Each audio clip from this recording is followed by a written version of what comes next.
गेली 25 वर्ष लॉकडाऊन आहे.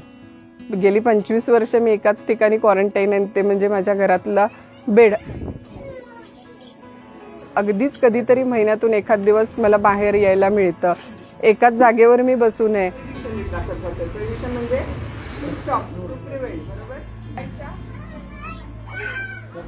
इचलकरंजीच्या प्रीती पटवा यांना मस्क्युलर डिस्ट्रॉफी हा दुर्मिळ स्नायूंचा आजार झाला. त्यावेळी त्यांचं वय 20 वर्षांचं होतं. गेल्या 25 वर्षांमध्ये मानेखालील एकेका अवयवाची हालचाल कमी होत गेली. आजाराचं निदान झालं तेव्हा त्या कायद्याचं शिक्षण घेत होत्या. मला सुप्रीम कोर्टामध्ये प्रॅक्टिस करायची होती आणि आपली जी राज्यघटना आहे त्या राज्यघटनेशी संबंधित जे काही आपल्याला दिलेले मूलभूत हक्क आहेत, प्रत्यक्षात ते हक्क मिळत नाहीत.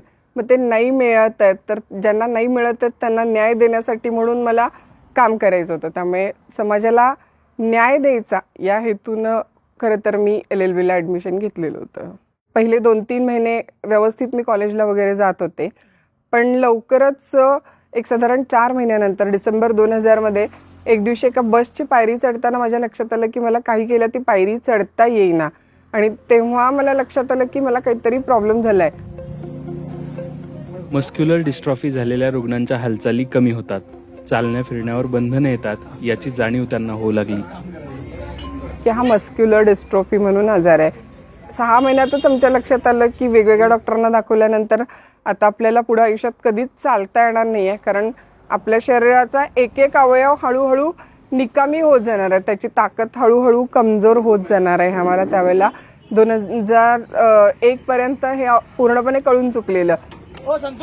पण माझ्या भावानं, माझ्या वडिलांनी, आईनी मला समजावून सांगितलं की तुझं शिक्षण तर पूर्ण कर, कुठल्याच गोष्टीला उत्तर नाही असं नसतं. पण प्रीती पटवा यांनी हार मानली नाही. आपलं शिक्षण सुरूच ठेवलं. कायद्यातलं उच्च शिक्षणही त्यांनी पूर्ण केलं. तेव्हाच त्यांच्या वाचनात स्टीफन हॉकिन्स यांचं चरित्र आलं. Don't concentrate on what you don't have, but concentrate on what you have. जे नाही आहे ते बघू नका, तर जे तुमच्याकडे आहे ते बघा. मी म्हटलं की आता आपल्याकडे नाही आहे ते काय आहे, कोर्टात जाणं शक्य असण्यासाठी आवश्यक असलेली शक्ती. आणि आपल्याकडे आहे ते काय आहे, तर शिकवण्याची कला आहे, शिकवण्यासाठी आवश्यक असलेलं शिक्षण पण आपल्याकडे आहे. सुरुवातीला काही वर्ष कोल्हापूरच्या विद्यापीठात शिकवल्यानंतर त्या गेली 5 वर्ष स्वतःचे क्लासेस घेत आहेत. जसं जसं माझं लॉ क्षेत्रातलं ज्ञान वाढत गेलं आणि माझा आत्मविश्वास वाढत गेला, तसं तसं मला वाटायला लागलं की आपण आता जजच्या परीक्षेसाठी पण क्लासेस घ्यायला हरकत नाही, म्हणून मी तेही क्लासेस सुरू केले.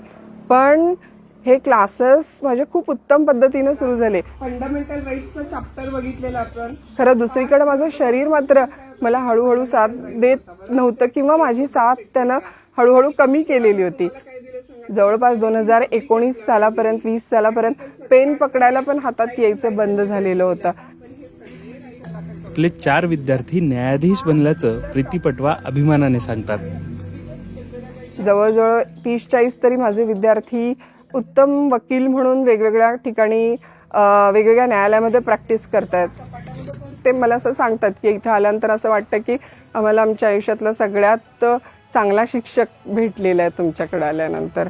त्यामुळं त्या विद्यार्थ्यांच्याकडून पण मला खूप प्रेम मिळतं. त्यामुळे मला पण हुरूप येतो की अजून आपण नवीन काय देऊ शकतो, आपल्या नोट्स आपण अजून कशा पद्धतीने अपडेट करू शकतो. आज त्यांचं आयुष्य घरातल्या कॉटपुरतं सीमित आहे, पण त्यांनी बुद्धिमत्ता आणि जिद्दीच्या जोरावर केलेला इथपर्यंतचा प्रवास प्रेरणा देणारा आहे.